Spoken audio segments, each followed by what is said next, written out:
when the cats come up to me after they play, a lot of times I'll be like, man, thank you for... So I just got back from Miami from the GroundUP festival, and I'm putting a video together about that right now. But I wanted to pull out this one little piece, this clip that I happened to walk past Robert Glasper giving a workshop, and it's 2 minutes that I caught that I think are just pure gold.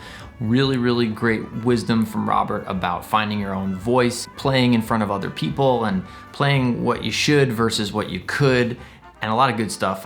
He can say it way better than I, so here we go, some wise words from Robert Glasper.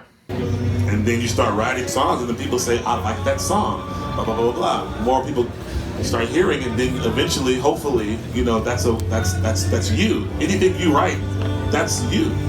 Nothing you play over standard right now is going to be you. I can honestly say everything under the sun has been played when it comes to Cherokee. You know what I mean? And, you know, but that's the reality. That's how you really find who you are. Just really keep writing, keep writing, keep writing, keep writing.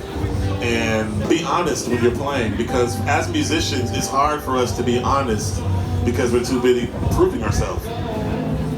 You're either trying to sound like someone else, or you just don't want to sound, you want to play the baddest shit because the cats are here.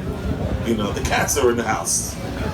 Oh, look on the side of the stage, cats are in the house. You know, I got to play my shit. You know what I mean? And you ignore what's needed in that musical time because you feel like you got to play 35 notes because they're going to say you suck if you don't. You know what I mean? Yeah, and that's a lot of times that's a college thing. I went to a music college, and you know, when you're in that practice room, you don't know who's going to walk by. So you're never really practicing unless you cover it up, you know, the window so they can't see. But it takes courage to be honest, you know what I mean? Because you risk people hearing you play and you didn't play the baddest that solo. So they're gonna be like, you know, and those are the cats you shouldn't care about. You know, cats that really love, when I hear musicians, I tend to love what they didn't do, what they could have did, but they didn't do. When the cats come up to me after they play, a lot of times I'll be like, man, thank you for what you didn't play on so-and-so. You know what I mean? Because you could have. I heard you play, I know you got the chops for it, but you could have played this, but you didn't. You played what you felt was honestly needed in that musical moment. You know what I mean? And I respect that much more. Way much more. You know.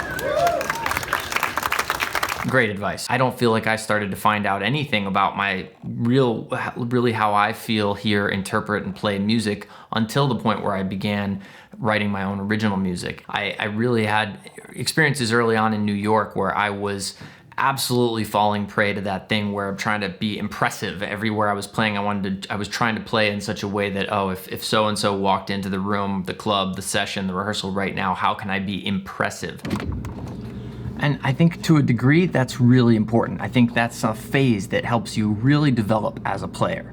But when I began taking my original music in, it's like you're very exposed. It feels like you're getting undressed in front of people. It's a really scary thing at first, and to have your music on paper and say, to give that to people and say, yeah, this is how I hear music. You know, you're really bearing your soul, and it takes a lot of courage, just like Robert said, to do that. I think it's easier in a certain way to hide behind playing really well over existing music, let's say standards or other people's tunes. You can develop a great amount of skill, dexterity, fluidity, whatever, a giant repertoire, and be really, you know, play in such a way that people go, oh man, that guy's awesome. But people don't take home solos the way they take home songs. Songs have a way of sticking with you, and they create a sound and a vibe that is more likely to create a fuller impression of who you are as a musician than just a solo you took over, as Robert said, Cherokee. Nonetheless, practicing Cherokee in all 12 keys, playing standards, all that, I think it all absolutely contributes to what you're then able to do within your own original music. So the two go hand in hand, but that's it. I just want to say great stuff from Robert. I got a bunch more coming from the festival. I'll put that in the next video.